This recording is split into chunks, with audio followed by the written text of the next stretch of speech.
ایک حبشی نے اسے پکڑ لیا اور اسے بازو میں دبوچ کر اٹھا لیا اور اسے اپنے ساتھیوں کے درمیان کھڑا کر کے اس کے سامنے گھٹنوں کے بل ہو گیا۔ اس نے اپنے سینے پر ہاتھ باندھ کر کہا، تم مقدس لڑکی ہو، اپنے آپ کو تکلیف میں ڈال کر ہمیں گناہ گار نہ کرو، دیوتاؤں کا قہر ہمیں جلا ڈالے گا یا ہمیں پتھر بنا دے گا۔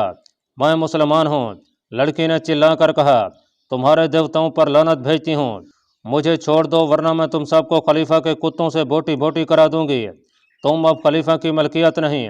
ایک حبشی نے اسے کہا، اب تم اس دیوتا کی ملکیت ہو جس کے ہاتھ میں آسمان کی بجلیوں کا قہر، ناگوں کا زہر اور شیروں کی طاقت ہے، اس نے تمہیں پسند کر لیا ہے، اب جو کوئی تمہیں اسے چھیننے کی کوشش کرے گا اسے صحرا کی ریت جلا کر راکھ کر دے گی۔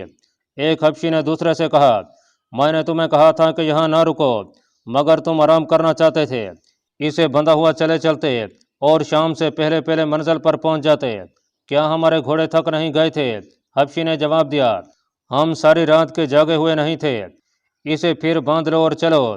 اس نے لڑکی کو دبوچ لیا، اچانک اس کی پیٹھ میں ایک تیر اتر گیا، اس کی گرفت لڑکی سے ڈھیلی ہو گئی، لڑکی اسے دھکا دے کر بھاگنے لگی تو دوسرے آدمی نے اسے پکڑ کر گھسیٹا اور گھوڑوں کی اوٹ میں ہو گیا۔ ایک اور تیر آیا جو ایک آدمی کی گردن میں لگا، وہ آدمی بری طرح تڑپنے لگا۔ جس آدمی نے لڑکی کو پکڑا تھا وہ گھوڑے کی بانگ پکڑ کر لڑکی اور گھوڑے کو نشیبی جگہ لے گیا جو بالکل قریب تھی۔ ایک حبشی اور بھی رہ گیا تھا، وہ بھی دوڑ کر نشیب میں اتر گیا۔ یہ تیر اس شتر سوار سنتری نے چلائے تھے جو چٹان پر چڑھ گیا تھا۔ اس نے بعد میں جو بیان دیا اس میں اس نے کہا تھا کہ وہ دیوتاؤں کے نام سے ڈر گیا تھا، لیکن لڑکی نے جب یہ کہا کہ میں مسلمان ہوں اور میں دیوتاؤں پر لعنت بھیجتی ہوں تو سنتری کا ایمان بیدار ہو گیا۔ لڑکی نے جب خلیفہ کا نام لیا تو سنتری سمجھ گیا کہ یہ حرم کی لڑکی ہے، اس کا لباس، اس کی شکل و صورت اور اس کی ڈیل ڈول بتا رہی تھی کہ یہ معمولی درجے کی لڑکی نہیں، اسے اغوا کیا جا رہا ہے اور اسے سوڈان میں لے جا کر فروخت کیا جائے گا۔ سنتری کو یہ معلوم تھا کہ تھوڑے دنوں بعد سوڈانی حبشیوں کا ایک میلہ لگنے والا ہے جس میں لڑکیوں کی خرید و فروخت ہوتی ہے۔ فوج کو صلاح الدین ایوبی نے یہ حکم دے رکھا تھا کہ عورت کی عزت کی حفاظت کی جائے۔ ایک عورت کی عزت کو بچانے کے لیے 1 درجن آدمیوں کے قتل کی بھی اجازت تھی۔ سنتری نے یہ ساری باتیں سامنے رکھ کر فیصلہ کر لیا کہ اس لڑکی کو بچانا ہے۔ اس نے 2 تیر چلائے اور 2 حبشی مار ڈالے۔ اس نے غلطی یہ کی کہ باقی 2 حبشیوں کو پکڑنے کے لیے نیچے اتر گیا، اپنے اونٹ پر سوار ہوا، اپنے ساتھیوں کو بتایا کہ بردہ فروشوں کا تعاقب کرنا ہے۔ وہ تینوں اونٹوں کو دوڑاتے دوسری طرف گئے مگر انہیں چٹان کا چکر کاٹ کر جانا پڑا۔ اس نے یہ بھی نہ سوچا کہ اونٹ گھوڑے کا تعاقب کر سکتا ہے یا نہیں۔ ان تینوں میں سے تیر کمان صرف اسی سنتری کے پاس تھا، باقی 2 کے پاس برچھیاں اور تلواریں تھیں۔ وہ اس جگہ پہنچے جہاں لڑکیوں اور حبشیوں کو دیکھا گیا تھا تو وہاں 2 لاشوں کے سوا کچھ بھی نہ تھا۔ سوڈانی حبشی لڑکی کو بھی لے گئے اور اپنے مرے ہوئے ساتھیوں کے گھوڑوں کو بھی۔ شتر سواروں نے تعاقب میں اونٹ دوڑائے لیکن وہ ٹیلوں اور چٹانوں کا علاقہ تھا، راستہ گھومتا اور مڑتا تھا، انہیں بھاگتے گھوڑوں کے ٹاپو سنائی دے رہے تھے جو دور ہوتے گئے اور خاموش ہو گئے۔ شتر سواروں نے دونوں لاشیں اونٹوں پر لا دیں اور واپس آ گئے۔ انہیں معلوم تھا کہ یہ لاشیں کس کی ہیں، یہ عام قسم کے بردہ فروشوں کی بھی ہو سکتی تھیں، انہیں اٹھا لانا ضروری نہ تھا، لیکن لڑکی خلیفہ کی معلوم ہوتی تھی اس لیے لاشیں اٹھانا ضروری سمجھا گیا تاکہ یہ معلوم ہو سکے کہ اغوا کرنے والے کون ہیں۔ ناظرین، صلاح الدین ایوبی پریشانی اور غصے کے عالم میں ٹہل رہا تھا۔ کمرے میں اس کے مشیر اور معتمد بیٹھے تھے، یہ اس کے دوست بھی تھے، وہ سر جھکائے بیٹھے تھے۔ صلاح الدین ایوبی اپنے آپ کو ہمیشہ قابو میں رکھتا تھا، وہ کبھی جذباتی نہیں ہوا تھا، وہ غصہ پی جایا کرتا تھا اور ذہن کو پوری طرح قابو میں رکھ کر سوچا اور فیصلہ کیا کرتا تھا۔ ایسے حالات نے بھی اسے آزمایا تھا جن میں جابر جنگجو بھی ہتھیار ڈال دیا کرتے تھے، وہ محاصروں میں بھی لڑا تھا اور اس حال میں بھی محاصرے میں رہا تھا کہ اس کے سپاہیوں کے حوصلے ٹوٹ گئے تھے، قلعے میں کھانے پینے کے لیے بھی کچھ نہ رہا تھا اور سپاہیوں کے ترکش بھی خالی ہو گئے تھے۔ اس کے سپاہی اس انتظار میں تھے کہ وہ ہتھیار ڈال کر انہیں اس اذیت اور موت سے بچا لے گا، لیکن سلطان ایوبی نے صرف اپنا حوصلہ ہی مضبوط نہ رکھا بلکہ سپاہیوں میں بھی نئی روح پھونک دی۔ مگر اس روز سلطان ایوبی کو اپنے اوپر قابو نہیں رہا تھا، چہرے پر غصہ بھی تھا اور گھبراہٹ بھی، یہی وجہ تھی کہ سب خاموش بیٹھے تھے۔ آج پہلی بار میرا دماغ میرا ساتھ چھوڑ گیا ہے، اس نے کہا، کیا یہ ممکن نہیں کہ آپ خلیفہ کے اس پیغام کو نظر انداز کر دیں؟ اس کے نائب سالار الناصر نے کہا، میں اسی کوشش میں مصروف ہوں۔ سلطان ایوبی نے کہا، لیکن الزام کی نوعیت دیکھو جو مجھ پر عائد کیا گیا ہے، میں نے اس کے حرم کی ایک لڑکی اغوا کروائی ہے۔ استغفر اللہ، اللہ رب العزت مجھے معاف کرے، اس نے میری توہین میں کوئی کسر نہیں چھوڑی۔ میں پھر بھی یہی مشورہ دوں گا کہ اپنے آپ کو ٹھنڈا کیجیے۔ بہاؤالدین شداد نے کہا، میں سوچ یہ رہا ہوں کہ کیا واقعی حرم سے کوئی لڑکی اغوا ہوئی ہے؟ صلاح الدین ایوبی نے کہا، یہ جھوٹ معلوم ہوتا ہے، اسے پتہ چل گیا ہوگا کہ میں نے خطبے سے اس کا نام نکلوا دیا ہے۔ اس کے جواب میں اس نے مجھ پر یہ الزام لگا کر کہ میں نے اس کے حرم کی ایک لڑکی اغوا کرائی ہے، انتقام لینے کی کوشش کی ہے۔ سلطان ایوبی نے عیسیٰ علی قاری فقیہ سے کہا، ایک حکم نامہ مصر کی تمام مسجدوں کے نام جاری کر دو کہ آئندہ کسی مسجد میں خطبے میں خلیفہ کا ذکر نہیں کیا جائے گا، آپ اس کے پاس چلے جائیں اور اس سے بات کریں۔ الناصر نے کہا، اسے صاف الفاظ میں بتا دیں کہ خلیفہ قوم کی عزت کا نشان ہوتا ہے، لیکن اس کا حکم نہیں چل سکتا، خصوصاً اس صورتحال میں جب حالات جنگی ہیں اور دشمن کا خطرہ باہر سے بھی اور اندر سے بھی موجود ہے۔ میں تو یہاں تک مشورہ دوں گا کہ اس کے محافظ دستے کی نفری کم کر دیں، سوڈانی حبشیوں کی جگہ مصری دستہ رکھیں اور اس کے محل کے اخراجات کم کر دیں۔ میں اس کے نتائج سے آگاہ ہوں، ہمیں مقابلہ کرنا ہی پڑے گا، ہمیں اللہ پر بھروسہ رکھنا چاہیے، میں نے ہمیشہ اپنے اللہ پر بھروسہ کیا ہے۔ سلطان ایوبی نے کہا، خدائے ذوالجلال مجھے اس ذلت سے بھی بچا لے گا۔ دربان اندر آیا، سب نے اس کی طرف دیکھا۔ اس نے کہا کہ صحرا کے گشتی دستے کا کماندار اپنے 3 سپاہیوں کے ساتھ آیا ہے، وہ سوڈانیوں کی لاشیں لائے ہیں۔ سب نے دربان کی مداخلت کو اچھی نظر سے نہ دیکھا۔ اس وقت سلطان ایوبی بڑے ہی اہم اور خفیہ اجلاس میں مصروف تھا، لیکن سلطان نے دربان سے کہا کہ انہیں اندر بھیج دو۔ سلطان ایوبی نے اپنے دربان سے کہہ رکھا تھا کہ جب بھی اسے کوئی ملنے آئے وہ اسے اطلاع دے، اور اگر رات اسے جگانے کی ضرورت محسوس ہو تو فوراً جگا لے۔ سلطان کوئی بات اور کوئی ملاقات التوا میں نہیں ڈالا کرتا تھا۔ عہدیدار اندر آیا، اس کا چہرہ گھر سے اٹا ہوا اور تھکا تھکا نظر آتا تھا۔ سلطان ایوبی نے اسے بٹھایا اور دربان سے کہا کہ اس کے لیے پینے کے لیے کچھ لے آؤ۔ عہدیدار نے سلطان کو بتایا کہ اس کے گشتی سنتریوں نے 4 سوڈانی حبشیوں سے ایک مغویہ لڑکی کو چھڑانے کی کوشش میں 2 کو تیروں سے مار ڈالا ہے اور وہ لڑکی کو اٹھا کر بھاگ گئے ہیں۔ عہدیدار نے بتایا کہ سنتریوں کے بیان کے مطابق لڑکی خانہ بدوش یا کسی عام گھرانے کی نہیں تھی، وہ بہت ہی امیر لگتی تھی اور اس نے کہا تھا کہ وہ خلیفہ کی ملکیت ہے۔ معلوم ہوتا ہے، سلطان ایوبی نے کہا، خدائے ذوالجلال میری مدد کو آ گیا ہے۔ وہ باہر نکل گئے، کمرے میں بیٹھے ہوئے سب حاکم اس کے پیچھے چلے گئے۔ باہر زمین پر 2 لاشیں پڑی تھیں، ایک لاش پیٹ کے بل تھی، اس کی پیٹھ میں تیر اترا ہوا تھا، دوسری لاش کی گردن میں تیر پیوست تھا۔ پاس ہی 3 سپاہی کھڑے تھے، انہوں نے امیر مصر کو جو ان کا سالار اعلیٰ بھی تھا شاید پہلی بار دیکھا تھا، وہ فوجی انداز سے سلام کر کے پرے ہٹ گیا۔ سلطان ایوبی نے ان کے سلام کا صرف جواب ہی نہیں دیا بلکہ ان سے ہاتھ ملایا اور کہا کہ یہ شکار کہاں سے مار لائے ہو مومنو؟ اس سنتری نے جس نے چٹان سے تیر چلا کر 2 آدمیوں کو مارا تھا سلطان ایوبی کو سارا واقعہ پوری تفصیل سے سنا دیا۔ کیا یہ ممکن ہو سکتا ہے کہ وہ لڑکی خلیفہ کی ہی داشتہ ہو؟ سلطان ایوبی نے اپنے مشیروں سے پوچھا۔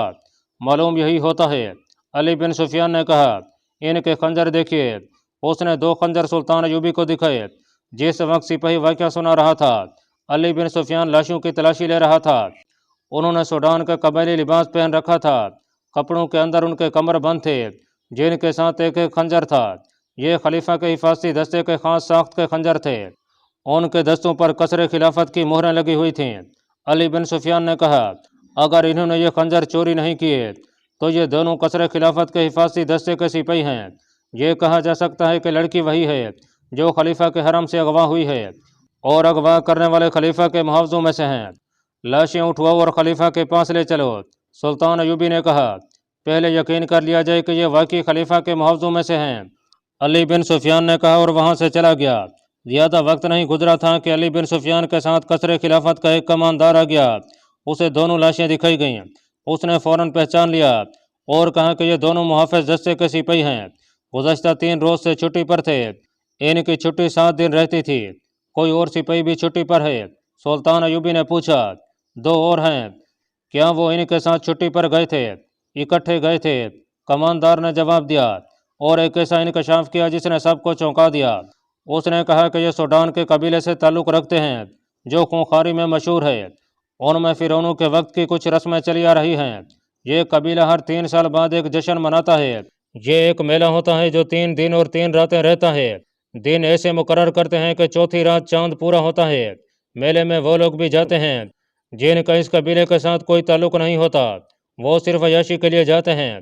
میلے میں لڑکیوں کی خرید و فروخت کے لیے باقاعدہ منڈی لگتی ہے۔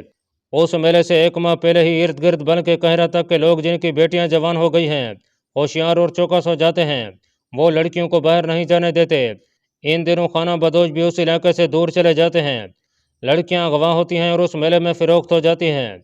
یہ چاروں سوڈانی اسی میلے کے لیے چھٹی پر گئے تھے۔ میلہ 3 روز بعد شروع ہو رہا ہے۔ اس میلے کی آخری رات بڑی پراسرار ہوتی ہے۔ کسی خفیہ جگہ ایک نوجوان اور غیر معمولی طور پر حسین لڑکی کو قربان کیا جاتا ہے۔ یہ کسی کو بھی معلوم نہیں کہ لڑکی کو کہاں اور کس طرح قربان کیا جاتا ہے۔ یہ کام ان کا ایک مذہبی پیشوا کرتا ہے۔ اس کے ساتھ بہت تھوڑے سے خاص آدمی اور 4-5 لڑکیاں ہوتی ہیں۔ لوگوں کو لڑکی کا کٹا ہوا سر اور خون دکھایا جاتا ہے، جسے دیکھ کر یہ قبیلہ پاگلوں کی طرح ناچتا اور شراب پیتا ہے۔ ناظرین، خلیفہ نے محافظ دستے کے ناک میں دم کر رکھا تھا۔ تمام تر محافظ دستہ دھوپ میں کھڑا تھا۔ سورج غروب ہونے میں کچھ دیر باقی تھی۔ اس دستے کو صبح کھڑا کیا گیا تھا۔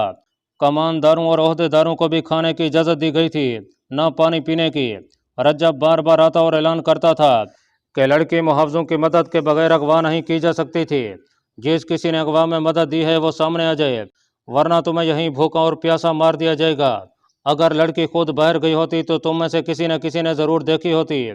ان دھمکیوں کا کچھ اثر نہیں ہو رہا تھا۔ سب کہتے تھے کہ وہ بے گناہ ہے۔ خلیفہ رجب کو ٹکنے نہیں دے رہا تھا۔ اس نے رجب سے کہا تھا، مجھے لڑکی کا افسوس نہیں، پریشانی یہ ہے کہ جو اتنے کڑے پہرے سے لڑکی کو اغوا کر سکتے ہیں وہ مجھے بھی قتل کر سکتے ہیں۔ مجھے یہ ثبوت چاہیے کہ لڑکی کو صلاح الدین ایوبی نے اغوا کرایا ہے۔ رجب نے ہی اغوا کا بہتان سلطان ایوبی کے سر تھوپا تھا، مگر خلیفہ اسے کہہ رہا تھا کہ ثبوت لاؤ۔ رجب ثبوت کہاں سے لاتا؟ اس کی جان پر بن گئی تھی۔ وہ ایک بار پھر محافظ دستے کے سامنے گیا۔ غصے سے وہ بولا ہوا جا رہا تھا۔ وہ کئی بار دی ہوئی دھمکی ایک بار پھر دینے ہی لگا تھا کہ دروازے پر کھڑے سنتریوں نے دروازے کھول دیے اور اعلان کیا کہ امیر مصر تشریف لا رہے ہیں۔ بڑے دروازے میں سلطان ایوبی کا گھوڑا داخل ہوا۔ اس کے آگے وہ محافظ سواروں کے گھوڑے تھے۔ 8 سوار پیچھے تھے، ایک دائیں اور بائیں تھا۔ ان کے پیچھے سلطان ایوبی کے حاکم اور مشیر تھے۔ ان میں علی بن سفیان بھی تھا۔ رجب نے خلیفہ کو اطلاع بھیج دی کہ صلاح الدین ایوبی آیا ہے۔ سب نے دیکھا کہ سلطان ایوبی کے اس جلوس کے پیچھے 4 پہیوں والی ایک گاڑی تھی، جس کے آگے 2 گھوڑے جتے ہوئے تھے۔ گاڑی پر 2 لاشیں پڑی تھیں، ایک سیدھی اور دوسری الٹی۔ تیر ابھی تک لاشوں میں اترے ہوئے تھے۔ ان لاشوں کے ساتھ وہ 3 شتر سوار تھے جنہوں نے ان حبشیوں کو مارا تھا۔ خلیفہ بہرا گیا۔ سلطان ایوبی اس کے تمام سوار گھوڑے سے اترے۔ سلطان ایوبی نے اسی احترام سے خلیفہ کو سلام کیا جس احترام کا وہ حقدار تھا، جھک کر اسے مصافحہ کیا اور ہاتھ چوما۔ مجھے آپ کا پیغام مل گیا تھا کہ میں آپ کے حرم کی لڑکی واپس کر دوں۔ سلطان ایوبی نے کہا، میں آپ کے 2 محافظوں کی لاشیں لایا ہوں۔ یہ لاشیں مجھے بے گناہ ثابت کر دیں گی، اور میں یہ گزارش کرنا ضروری سمجھتا ہوں کہ صلاح الدین ایوبی آپ کی فوج کا سپاہی نہیں ہے۔ جس خلافت کی آپ نمائندگی کر رہے ہیں وہ اس کا بھیجا ہوا ہے۔ خلیفہ نے صلاح الدین ایوب کے تیور بھانپ لیے۔ اس فاطمی خلیفہ کا ضمیر گناہوں کے بوجھ سے کرا رہا تھا۔ وہ سلطان ایوبی کی باروب اور پرجلال شخصیت کا سامنا کرنے کے قابل نہیں تھا۔ اس نے سلطان ایوبی کے کندھے پر ہاتھ رکھ کر کہا، میں تمہیں اپنے بیٹوں سے زیادہ عزیز سمجھتا ہوں۔ صلاح الدین ایوبی اندر آؤ، میری حیثیت ابھی ملزم کی ہے۔ صلاح الدین ایوبی نے کہا، مجھے ابھی صفائی پیش کرنی ہے کہ میں اغوا کا ملزم نہیں ہوں۔ خدائے ذوالجلال نے میری مدد فرمائی ہے اور 2 لاشیں بھیجی ہیں۔ یہ لاشیں بولیں گی نہیں، ان کی خاموشی اور ان میں اترے ہوئے تیر گواہی دیں گے کہ صلاح الدین ایوبی اس جرم کا مجرم نہیں ہے جو قصر خلافت میں سرزد ہوا ہے۔ میں جب تک اپنے آپ کو بے گناہ ثابت نہ کر لوں اندر نہیں جاؤں گا۔ وہ لاشوں کی طرف چل پڑا۔ خلیفہ کھنچا ہوا اس کے پیچھے گیا۔ تھوڑی دور 400-450 نفری کا محافظ دستہ کھڑا تھا۔ سلطان ایوبی نے لاشیں اٹھوا کر اس دستے کے سامنے رکھ دیں اور بلند آواز سے کہا کہ 8-8 سپاہی آگے آؤ اور لاشوں کو دیکھ کر بتاؤ کہ یہ کون ہیں۔ پہلے کماندار اور عہدیدار آئے، انہوں نے لاشیں دیکھ کر ان کے نام بتائے اور کہا کہ یہ ہمارے دستے کے سپاہی تھے۔ ان کے بعد 8 سپاہی آئے، انہوں نے بھی لاشوں کو دیکھ کر کہا کہ یہ ان کے ساتھی تھے۔ اسی طرح 8-8 سپاہی آتے رہے اور بتاتے رہے کہ یہ لاشیں ان کے فلاں فلاں ساتھیوں کی ہیں۔ صلاح الدین ایوبی، خلیفہ نے کہا، میں نے مان لیا ہے کہ یہ لاشیں قصر خلافت کے 2 محافظوں کی ہیں۔ میں اس سے آگے سننا چاہتا ہوں کہ انہیں کس نے ہلاک کیا ہے۔ صلاح الدین ایوبی نے اس گشتی سنتری سے جس نے انہیں ہلاک کیا تھا کہا کہ اپنا بیان دہرائے۔ اس نے سارا واقعہ خلیفہ کو سنا دیا۔ وہ ختم کر چکا تو سلطان ایوبی نے خلیفہ سے کہا، لڑکی میرے پاس نہیں لی گئی، وہ سوڈانی حبشیوں کے میلے میں فروخت ہونے کے لیے گئی ہے۔ خلیفہ کسی آنا ہوا جا رہا تھا، اس نے سلطان ایوبی سے کہا کہ وہ اندر چلے۔ سلطان ایوبی نے اندر جانے سے انکار کر دیا اور کہا کہ میں اس لڑکی کو زندہ یا مردہ برآمد کر کے آپ کے حضور حاضری دوں گا۔